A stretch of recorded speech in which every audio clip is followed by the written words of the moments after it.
atas waktu yang diberikan kepada saya. Perkenalkan, nama saya Maria Elizabeth Maria. Jadi di sini saya dengan teman saya, kami ini dari masuk PPK 19 Jadi khususnya kami itu di jurusan kesehatan gigi. Jadi tujuan kami datang ke sini ingin memberikan penyuluhan tentang 1000 hari pertama kehidupan. Jadi apakah bapak-bapak dari institusi di sini bisa menerima kalau saya berikan penyuluhan? Baik, langsung saja saya berikan penyuluhan. Di sini saya berikan 1000 hari pertama kehidupan. Jadi apa itu 1000 hari pertama kehidupan? Itu adalah masa sejak anak hingga seorang anak berusia 2 tahun. Jadi mengapa disebut masa periode emas? Karena pada masa pertumbuhan ini terjadi pertumbuhan otak yang sangat pesat yang mendukung seluruh proses pertumbuhan anak dengan sempurna. Jadi pada saat masa-masa itu adalah masa pertumbuhan otak dari dalam kandungan hingga anak itu berusia 2 tahun. Itu adalah masa-masa pertumbuhan otak untuk anak. Terus pentingnya gizi. Kenapa kita perlu pentingnya gizi? Karena kurang gizi pada 1000 hari pertama kehidupan tidak dapat diperbaiki di masa kehidupan selanjutnya.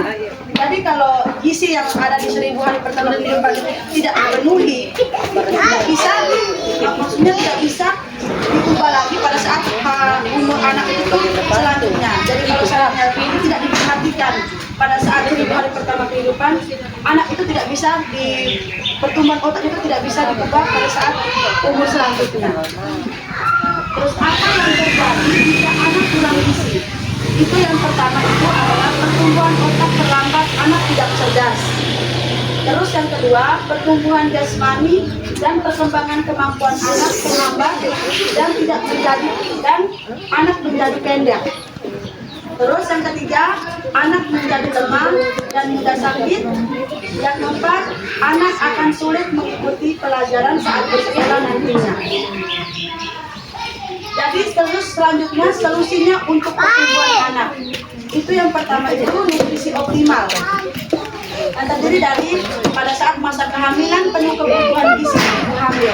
Jadi pada saat mengandung perlu pentingnya gizi pada saat kehamilan.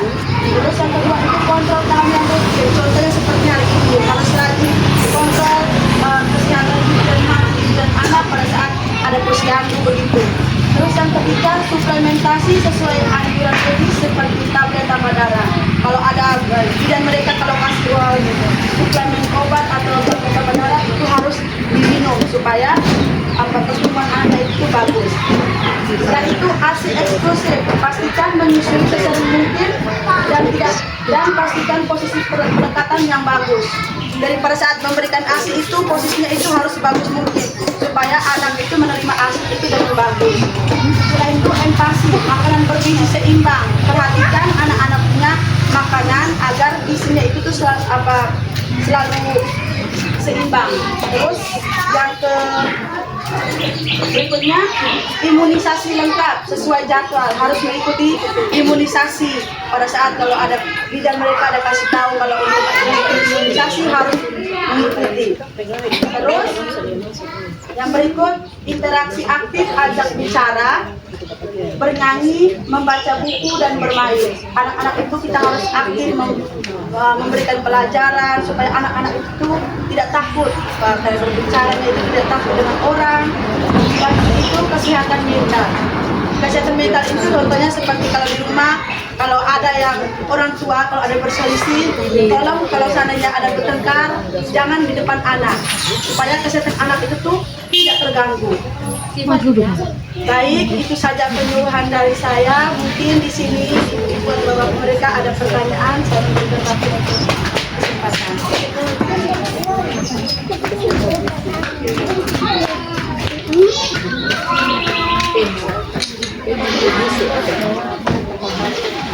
Baik, mungkin mereka atau mereka sudah mengerti dengan apa yang saya berikan penyuluhan.